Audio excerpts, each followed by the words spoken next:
नमस्कार दोस्तों। देश के मुख्य चुनाव आयुक्त राजीव कुमार पदमुक्त हो गए और चुनाव आयोग राजीव मुक्त हो गया। और कुछ हो या ना हो, अब कम से कम चुनाव आयोग पर लगने वाले संगीन और गंभीर आरोपों के बाद राजीव कुमार की सस्ती शायरी सुनने से देश को छुटकारा मिलेगा। हालांकि राजीव मुक्त आयोग अब ज्ञानेश युक्त आयोग हो गया है। अभी तो सिर्फ सीईसी का नाम बदला है, चेहरा बदला है। काम बदलेगा या नहीं, इसे परखना बाकी है। मोदी के सामने संवैधानिक संस्थाओं के नतमस्तक होने के इस दौर में जिस ढंग से ज्ञानेश कुमार की नियुक्ति हुई है, जिस ढंग से सुप्रीम कोर्ट के ऐतिहासिक फैसले को कूड़ेदान में डालकर मोदी और शाह ने उन्हें चुना है, जिस तरह से बतौर आईएएस अधिकारी ज्ञानेश कुमार का अमित शाह से कनेक्शन रहा है, उसके बाद नए सीईसी से बहुत उम्मीद रखना बेमानी है। फिर भी उम्मीद पर दुनिया कायम है। सीईसी के पद के लिए प्रमोट किए गए ज्ञानेश कुमार के साथ एक नए चुनाव आयुक्त विवेक जोशी की भी नियुक्ति हुई है। इन नियुक्तियों पर विपक्ष को क्या है ऐतराज? क्यों है ऐतराज? राहुल गांधी क्यों इन नियुक्तियों से पूरी तरह से असहमत थे? क्यों राहुल गांधी ने चयन समिति की मीटिंग में सख्त ऐतराज जताया और डिसेंट नोट दिया? चुनाव आयुक्तों की नियुक्ति के मुद्दे पर सुप्रीम कोर्ट में सुनवाई से ठीक 2 दिन पहले नई नियुक्तियों के लिए क्यों जल्दबाजी में थी मोदी सरकार? क्या है मुख्य चुनाव आयुक्त का ट्रैक रिकॉर्ड? ये जानने से पहले चुनाव आयोग से विदा हुए राजीव कुमार की बात कर लेते हैं। आज अपनी कुर्सी छोड़ते छोड़ते भी राजीव कुमार अपनी फितरत से बाज नहीं आए और विपक्ष को कोसते हुए ही विदा हुए। यही उनकी आदत रही है। विपक्ष के आरोपों को हवा में उड़ाते हुए लेक्चर दिया और कहा कि चुनाव आयोग को हर हार के बाद विपक्ष बलि का बकरा बनाने की कोशिश करता है, और यही करते रहे लगातार राजीव कुमार पूरे कार्यकाल में। मुख्य चुनाव आयुक्त रहते हुए राजीव कुमार लगातार विवादों में रहे, सवालों में रहे, सुर्खियों में रहे। पीएम मोदी और अमित शाह की अनुकंपा से सीईसी बने राजीव कुमार पर उनके पक्षपातपूर्ण रवैये को लेकर बहुत आरोप लगे। विपक्ष लगातार राजीव कुमार को बीजेपी के प्रति नरमी दिखाने और चुनावी धांधलियों के बाद कार्रवाई न करने के आरोप लगाता रहा। चुनाव के दौरान पीएम मोदी और अमित शाह समेत बीजेपी के बड़े नेताओं की तरफ से आचार संहिता की धज्जियां उड़ाए जाने के बाद भी उनके खिलाफ कोई कार्रवाई नहीं करने के आरोप लगे। विपक्षी नेताओं का समूह लगातार राजीव कुमार के दरवाजे पर दस्तक देता रहा। कई बार महीनों तक उनसे मिलने का समय मांगते रहे बड़े बड़े विपक्षी नेता, लेकिन राजीव कुमार हर आरोप के जवाब में कुछ प्रवचन, कुछ लेक्चर, कुछ बड़ी बड़ी बातें और सस्ती शायरी सुनाकर धुएं में उड़ाते रहे। कर न सकें इकरार तो कोई बात नहीं, मेरी वफा का उनको एतबार तो है। शिकायत भले ही उनकी मजबूरी हो, मगर सुनना, सहना, सुलझाना हमारी आदत तो है। सब सवाल अहमियत रखते हैं, जवाब तो बनता है। आदतन कलम बंद जवाब देते रहे, आज रूबरू भी बनता है। क्या पता कल हम हो ना हो, आज जवाब तो बनता है, आज जवाब तो बनता है। आजकल इल्जामातों का दौर बुलंद है, तलखियों का बाजार गर्म है। आजकल इल्जामातों का दौर बुलंद है, तलखियों का बाजार गर्म है। पंच को पहले ही घेर लो, यानी पेशबंदी। जो एम्पायर है उसको पकड़ लो पहले से, पेशबंदी कर लो जिससे वो बोल ही ना पाए। पंच को पहले ही घेर लो यानी पेशबंदी। मंजूर है इल्जाम लगाओ हम पर, शर्त इतनी कि साथ में सबूत भी हो। गोया कोई तो बात है, गोया कोई तो बात है। हर बार मुद्दई वही, कचहरी वही, गवाह कोई नहीं। गम का इलाज, शक का इलाज तो हकीम लुकमान के पास भी नहीं।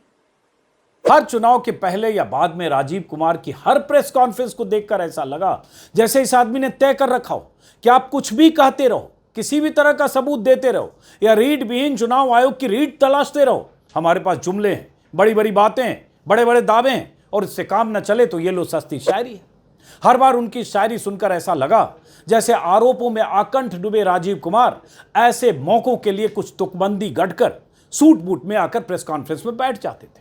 आप उनके जवाबों से कन्विंस हो या ना हो, उन्हें कोई फर्क नहीं पड़ता, क्योंकि मोदी जी और शाह जी अगर कन्विंस हैं तो हम कौन, आप कौन, मीडिया कौन, विपक्ष कौन। चुनाव आयोग में बतौर मुख्य चुनाव आयुक्त 1010 दिन गुजारने के बाद आरोपों से लदे राजीव कुमार तो विदा हो गए, लेकिन उनकी जगह जिन्हें नियुक्त किया गया है उनकी नियुक्ति को लेकर भी विपक्ष सवाल उठा रहा है, क्योंकि 19 फरवरी यानी कल सुप्रीम कोर्ट में चुनाव आयुक्तों की नियुक्ति को लेकर बने नए कानून के खिलाफ सुनवाई होनी थी।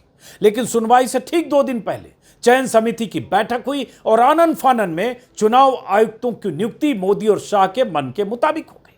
मार्च 2024 से चुनाव आयोग में चुनाव आयुक्त का काम कर रहे ज्ञानेश कुमार के नाम पर मोदी और शाह की मुहर लगी, उन्हें सीसी बनाया गया और राहुल गांधी के ऐतराजों को दरकिनार कर दिया गया। यूपी के रहने वाले हरियाणा कैडर के विवेक जोशी को तीसरे चुनाव आयुक्त के तौर पर भी नियुक्त कर दिया गया। इन दोनों की नियुक्ति उस नए कानून के तहत हुई जो कानून मोदी सरकार ने सुप्रीम कोर्ट के फैसले को डस्टबिन में डालकर संसद के रास्ते बनाया था। चुनाव आयुक्तों की नियुक्ति को लेकर कई याचिकाओं की सुनवाई के बाद मार्च 2023 में सुप्रीम कोर्ट ने अपने अहम फैसले में कहा था कि चुनाव आयुक्तों की नियुक्ति के लिए 3 सदस्यों का पैनल बने, जिसमें प्रधानमंत्री हों, नेता विपक्ष हों और चीफ जस्टिस ऑफ इंडिया हो। तब जस्टिस जोसेफ की बेंच ने कहा था, हमें ऐसे सीईसी की आवश्यकता है जो प्रधानमंत्री के खिलाफ भी कार्रवाई कर सके। प्रधानमंत्री के खिलाफ अगर कुछ आरोप हैं और सीईसी को कार्रवाई करनी है, लेकिन सीईसी कमजोर घुटने वाला है तो एक्शन नहीं लेता है, क्या यह सिस्टम पूर्ण रूप से ब्रेक डाउन नहीं है? यह सवाल पूछा था। सुप्रीम कोर्ट ने कहा था ऐसे चुनाव आयुक्तों की जरूरत है जिसे दबाया ना जा सके, जिसे कुचला ना जा सके, जो किसी के खिलाफ फैसले ले सके। सुप्रीम कोर्ट के 5 जजों की पीठ ने चुनाव आयुक्तों की नियुक्ति प्रक्रिया की धज्जियां उड़ाते हुए नई व्यवस्था बनाने का आदेश दिया था। सुप्रीम कोर्ट की नाराजगी पंजाब कैडर के आईएएस अधिकारी अरुण गोयल की चुनाव आयोग में आनन फानन में हुई नियुक्ति को लेकर थी। एक दिन पहले वीआरएस लिया और अगले दिन उन्हें नियुक्त कर दिया गया, वो भी तब जब सुप्रीम कोर्ट में नियुक्ति प्रक्रिया को लेकर सुनवाई चल रही थी। सुप्रीम कोर्ट ने बेहद सख्त फैसले के साथ मोदी सरकार से चुनाव आयुक्तों की नियुक्ति का फैसला छीन लिया था। सरकार बिलबिला कर रह गई थी। एक उम्मीद जगी थी कि चुनाव आयुक्तों के चयन की नई व्यवस्था से शायद सरकार के चापलूस नौकरशाहों की जगह रीढ़ की हड्डी वाले चुनाव आयुक्त भी नियुक्त हो सकेंगे। लेकिन 4 महीने के बाद ही, कहें 5 महीने के भीतर ही, मोदी सरकार ने संसद के जरिए सुप्रीम कोर्ट के फैसले को पलट दिया। एक भी नियुक्ति सुप्रीम कोर्ट के फैसले के मुताबिक नहीं हो सकी। सुप्रीम कोर्ट का वह फैसला अगर आज लागू रहता तो पता नहीं मोदी जी की पसंद के मुताबिक ज्ञानेश कुमार सीईसी बन पाते या नहीं, पता नहीं विवेक जोशी की नियुक्ति पर चीफ जस्टिस मुहर लगाते या नहीं। फैसला 2-1 की वोटिंग से होता, लेकिन सत्ता पक्ष की तरफ से एक ही वोट होता, बाकी चीफ जस्टिस की असहमति और नेता विपक्ष का वोट पीएम के मंसूबों को ध्वस्त करने के लिए काफी होता अगर ये दोनों असहमत होते तो, या कुछ नए नाम मांगे जाते कई बार। लेकिन हर संवैधानिक संस्था पर अपना दबदबा कायम रखने की फितरत वाले मोदी को सुप्रीम कोर्ट का यह फैसला मंजूर नहीं था। नतीजा यह हुआ कि संसद में कानून बनाकर सुप्रीम कोर्ट के फैसले को रद्द कर दिया गया और व्यवस्था यह बना दी गई कि 3 सदस्यों के पैनल में खुद प्रधानमंत्री होंगे और उनके नुमाइंदे के तौर पर एक और केंद्रीय मंत्री होंगे, जैसे अभी अमित शाह हैं, और तीसरा सदस्य नेता विपक्ष होगा। जाहिर है जब सत्ता पक्ष के 2 वोट होंगे तो नेता विपक्ष के पास किसी की भी नियुक्ति पर असहमति दर्ज कराने के अलावा, डिसेंट नोट देने के अलावा कोई अधिकार नहीं होगा और उस असहमति को रद्दी की टोकरी में डालकर नियुक्ति का अधिकार सरकार के पास होगा 2-1 से। वही इन दोनों नियुक्तियों में हुआ है जिस पर विपक्ष को ऐतराज है। साउथ ब्लॉक में प्रधानमंत्री आवास पर चयन समिति की बैठक में राहुल गांधी ने सुप्रीम कोर्ट की सुनवाई तक नियुक्ति प्रक्रिया को टालने की बात कही और डिसेंट नोट देकर मीटिंग बीच में छोड़ दी। अब नेता विपक्ष राहुल गांधी ने ट्विटर पर अपना पक्ष रखा है।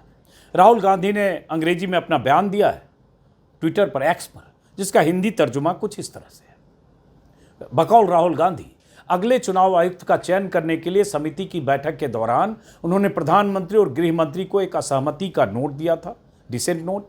भारत सरकार ने सुप्रीम कोर्ट के आदेश का उल्लंघन करके और भारत के मुख्य न्यायाधीश को समिति से हटाकर हमारी चुनाव प्रक्रिया की अखंडता पर करोड़ों मतदाताओं की चिंताएं बढ़ा दी है। नेता प्रतिपक्ष के तौर पर यह मेरा कर्तव्य है कि मैं बाबा साहब अंबेडकर और देश के संस्थापक नेताओं के आदर्शों को कायम रखूं और सरकार को जिम्मेदार ठहराऊं।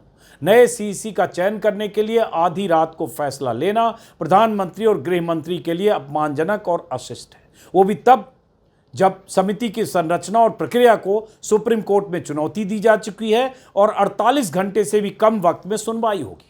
राहुल गांधी ने डिसेंट नोट में कहा है कि जून 1949 में एक स्वतंत्र चुनाव आयोग की स्थापना पर चर्चा के लिए संविधान सभा में बोलते हुए बाबा साहब अंबेडकर ने भारत के लोकतंत्र और चुनाव आयोग के मामलों में कार्यकारी हस्तक्षेप के बारे में चेतावनी दी थी। 2 मार्च 2023 को एक फैसले में माननीय सर्वोच्च न्यायालय की संवैधानिक पीठ ने आदेश दिया था कि सीईसी और चुनाव आयुक्तों की नियुक्ति माननीयों की एक समिति द्वारा एक पैनल द्वारा किया जाना चाहिए, जिसमें पीएम, नेता प्रतिपक्ष और चीफ जस्टिस हों। लेकिन दुर्भाग्य से सुप्रीम कोर्ट के आदेश के बाद सरकार ने इस कानून लाकर सुप्रीम कोर्ट के आदेश को दरकिनार कर दिया, जिसमें प्रधानमंत्री, नेता विपक्ष और प्रधानमंत्री द्वारा नियुक्त एक केंद्रीय कैबिनेट मंत्री को शामिल करने और मुख्य न्यायाधीश को समिति से हटाने के लिए सीसी और चुनाव आयुक्तों की नियुक्ति के लिए समिति का पुनर्गठन किया। यह सुप्रीम कोर्ट की आदेश की मूल भावना का घोर उल्लंघन है। कांग्रेस नेता राहुल गांधी और उसके बाद बहुत सारे नेता लगातार इस नियुक्ति का विरोध कर रहे हैं। जैसे अभिषेक मनु सिंघवी ने भी प्रेस के सामने अपना ऐतराज कुछ इन शब्दों में दर्ज किया। कांग्रेस का स्टैंड बड़ा स्पष्ट था, आज कल भी था, आज भी है और आज रहेगा ये स्टैंड जो आपके सामने व्यक्त कर रहे हैं कि 2 चीजें बड़ी सरल करनी है। आपको ईगो में फंक्शन नहीं करना है, आपको सिर्फ सरल चीज ये करनी है कि इस मीटिंग को जो आज शाम को 5:30 लगभग हुई उसको स्थगित करें। कुछ नहीं कर रहे हैं आप, स्थगित कर रहे हैं 2 हफ्ते 3 हफ्ते की, कोई बड़ी बात नहीं है। और दूसरा, हर स्टेक होल्डर कांग्रेस शामिल आपका समर्थन करेगी कि आप छोटी सी 2 लाइन की ओरल याचिका या लिखित याचिका दें उच्चतम न्यायालय को कि साहब 19 में जल्दी सुन लीजिए, 22 को, 20 को, 25 को खत्म कर दीजिए। यह आम होता है उच्चतम न्यायालय में। Early hearing application and disposal application करिए, हम आपका समर्थन करते हैं। अब आप ये सोचिए एक बात, मैं बड़ी एक सरल बात, कॉमन सेंसिकल बात कर रहा हूं। कल आपने अमुक व्यक्ति को, आज आपने अमुक व्यक्ति को नियुक्त कर दिया सीयूसी, मिस्टर XYZ। 19 तारीख को नहीं तो 25 तारीख को उच्चतम न्यायालय ने कहा कि जो नया कानून है वो निरस्त करते हैं हम। कह तो सकती है, आज कम से कम संभावना तो है। ये तो नहीं कि एक तरफा आप सोचेंगे कि नहीं कर सकती उच्चतम न्यायालय। एक पक्ष हार सकता है, एक पक्ष जीत सकता है। 4 हफ्ते बाद भी उच्चतम न्यायालय कहती है कि हम ये कानून जो मैंने आपका नाम पढ़ा अभी आपको, वो हम निरस्त करते हैं। Election of chief election commissioner etcetera etcetera 2023 act. तो आपने क्या क्या किया है? आपने एक प्रकार से जो एक गरिमा है, जो एक आत्मा है, जो अक्षर से आगे होती है, जो उद्देश्य है, जो धारणा है गणतंत्र की, उसकी अवमानना ही नहीं की, उसको आपने एकदम नकार दिया है। सिर्फ किस लिए? 48 घंटे, 1 हफ्ते या 2 हफ्ते के लिए। ये अगर ईगो नहीं तो क्या है? इतनी सरल बात है हमारी, इतना सरल प्रस्ताव था। जहां तक हमें मालूम पड़ा है, दुर्भाग्य है कि सरल प्रस्ताव को नहीं माना जा रहा है, लेकिन आपको बाकी चीजें जो गोपनीय होती है आजकल में मालूम पड़ जाएंगी क्या होता है।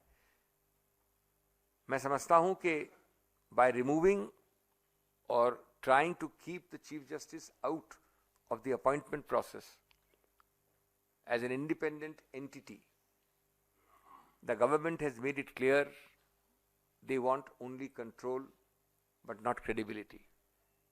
And the most important thing for the EC is credibility. ये बड़ा स्पष्ट है कि जब इतने सारे मुद्दे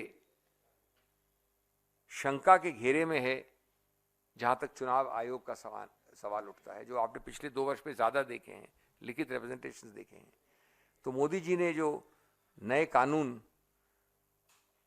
से ढकेला है, उसको एक गणतंत्र और लोकतंत्र को अंधेरे में डाला है। और जो हमारी मांग है वो इतनी सरल है, इतनी छोटी है कि थोड़ी भी अगर ईगो कम होती और मनमानी करने की मंशा कम होती तो ये नहीं होता। ये हमारा स्टैंड बड़ा स्पष्ट है, हमने आपके सामने इसलिए रखा है। अब जरा जानिए कौन है ये ज्ञानेश कुमार। कल मुख्य चुनाव आयुक्त नियुक्त हुए ज्ञानेश कुमार अमित शाह के गृह मंत्रालय का हिस्सा रहे। चुनाव आयोग में उनकी नियुक्ति लोकसभा चुनाव की घोषणा से ठीक 1 दिन पहले यानी 15 मार्च 2024 को हुई थी। उससे पहले ज्ञानेश कुमार केंद्रीय सहकारिता मंत्रालय में सचिव थे। और आपको पता होगा कि अमित शाह के पास ही गृह मंत्रालय भी है और सहकारिता मंत्रालय भी है। इससे पहले मई 2016 से लेकर अप्रैल 2021 तक ज्ञानेश कुमार गृह मंत्रालय में थे। तब कश्मीर से अनुच्छेद 370 हटाने के फैसले हुए थे और ज्ञानेश कुमार उस वक्त कश्मीर के प्रभारी संयुक्त सचिव थे और सीधे अमित शाह को रिपोर्ट करते थे। राम मंदिर निर्माण को लेकर भी हुए कुछ अहम फैसलों में उनकी भागीदारी थी और इस हिसाब से देखें तो अमित शाह से क्लोज कोऑर्डिनेशन के साथ वो काम कर रहे थे। अब अमित शाह से इसी कनेक्शन की वजह से बहुत सारे लोगों को अंदेशा है कि उनका क्लोज कनेक्शन उनके फैसलों को प्रभावित कर सकता है सीसी के तौर पर। बतौर सीसी ज्ञानेश कुमार का कार्यकाल 18 फरवरी 2025 से 26 जनवरी 2029 तक रहेगा, यानी लगभग 4 साल तक ज्ञानेश कुमार देश के मुख्य चुनाव आयुक्त रहेंगे। उनके कार्यकाल में 20 विधानसभा चुनाव होंगे 20 राज्यों में, साथ ही 2027 में राष्ट्रपति और उपराष्ट्रपति पद के लिए चुनाव होंगे और 2029 लोकसभा चुनाव की तैयारी भी उनके कार्यकाल में होगी। हालांकि लोकसभा चुनाव से पहले वो मुख्य चुनाव आयुक्त के पद से हट जाएंगे। ज्ञानेश कुमार पर अगर इस साल की बात करें तो इसी साल बिहार में विधानसभा चुनाव कराने की जिम्मेदारी है। अगले साल के शुरुआत में पश्चिम बंगाल में चुनाव है, असम और तमिलनाडु में चुनाव होंगे। तो एक तरह से जैसा कि मैंने कहा 20 राज्यों में चुनाव होने हैं और जब चुनाव होता है तब चुनाव आयोग की भूमिका को लेकर सवाल उठते हैं। आचार संहिता के प्रति लचीला रुख, खास करके सत्ता पक्ष, खास करके प्रधानमंत्री जो चुनावी सभाओं में कुछ भी बोलते हैं। इसी लोकसभा चुनाव में हुआ जिस ढंग से प्रधानमंत्री मोदी ने बांसवाड़ा में मुसलमानों को लेकर भाषण दिया, झारखंड में भाषण दिया, इसके पहले चुनाव में भाषण दिया, लेकिन प्रधानमंत्री के भाषणों में जहां आचार संहिता की धज्जियां उड़ती है, प्रधानमंत्री के भाषण को कई बार लोग हेट स्पीच मानते हैं। इस चुनाव में भी ऐसा हुआ, एकदम नफरती भाषण। लेकिन चुनाव आयुक्त, मुख्य चुनाव आयुक्त प्रधानमंत्री को कभी कटघरे में खड़ा नहीं करते और विपक्ष का नेता अगर होता है तो वहां चुनाव आयोग की सक्रियता देखते बनती है। इसलिए बहुत सारे और आरोप चुनाव आयोग पर लगे, उस पर विस्तार में अभी नहीं जा रहा हूं, लेकिन ये अंदेशा और संशय विपक्ष के नेताओं को है। और सबसे बड़ा सवाल कि आखिर इतनी जल्दबाजी क्यों थी? यह फैसला 2 दिन बाद भी हो सकता था। 2 दिन बाद सुनवाई में देखते सुप्रीम कोर्ट का क्या रुख है, उसके बाद भी हो सकता है। और हो सकता हो सुप्रीम कोर्ट कोई अहम फैसला दे भी नहीं, अभी तो सुनवाई है। कुछ ऐसा बहुत बड़ी बात सुप्रीम कोर्ट फैसला कर दे ड्रास्टिक, ऐसा कोई जरूरी नहीं। तो सरकार ने 2 दिन इंतजार क्यों नहीं किया, यह विपक्ष पूछ रहा है। जहां तक रही बात राजीव कुमार की, तो राजीव कुमार के कार्यकाल को देखें और पिछले 5-6 साल के चुनाव आयोग के कार्यकाल को देखें, तरीकों को देखें, चुनाव आयुक्तों के तरीकों को देखें, तो आपको समझ में आएगा कि 2019 के चुनाव में क्या हुआ, किस तरह से मोदी और अमित शाह ने आचार संहिता की धज्जियां उड़ाई, किस तरह से पुलवामा के शहीदों का इस्तेमाल चुनाव के दौरान किया, शहीदों के इस्तेमाल करके वोट मांगे प्रधानमंत्री मोदी ने। और जब चुनाव आयोग में कार्रवाई की बात आई तो उस समय जो एक चुनाव आयुक्त थे अशोक लवासा, उन्होंने अपना डिसेंट नोट दिया और उसके बाद बाकी 2 चुनाव आयुक्तों ने आपसी रजामंदी के साथ प्रधानमंत्री को क्लीन चिट दी। और कई भाषण और कई बवाल पिछले लोकसभा विधानसभा चुनाव की बात करें, बंगाल चुनाव के दौरान बंगाल चुनाव में कोविड के दौरान प्रधानमंत्री मोदी अपनी रैलियां कर रहे थे और लगातार कोविड का प्रसार होता बंगाल से लेकर पूरे देश में। और दर्जनों ऐसी मिसालें हैं जब बीजेपी के नेता, चाहे प्रधानमंत्री हो, अमित शाह या बाकी नेता, उन पर आचार संहिता को लेकर सवाल उठे, ईवीएम को लेकर सवाल उठे, चुनावी पारदर्शिता को लेकर सवाल उठे, वोटर्स के नंबर बढ़ाने घटाने को लेकर सवाल उठे, वोटिंग के बाद घंटों बाद नहीं अगले दिन तक वोटर्स की संख्या, तादाद, वोटिंग परसेंटेज को बढ़ाने को लेकर सवाल उठे। लेकिन उन सवालों का जवाब कभी भी चुनाव आयुक्तों ने इस तरह से नहीं दिया जो कन्विंसिंग हो। लगातार यह बात हुई कि चुनाव के बाद 1 दिन बाद या 1.5 दिन बाद तक उसमें नंबर क्यों बदल रहे हैं, और इसलिए विपक्ष के नेता लगातार चुनाव आयोग से सवाल पूछते। फिलहाल इस वीडियो को खत्म करते हैं, फिर मुलाकात होगी। नमस्कार।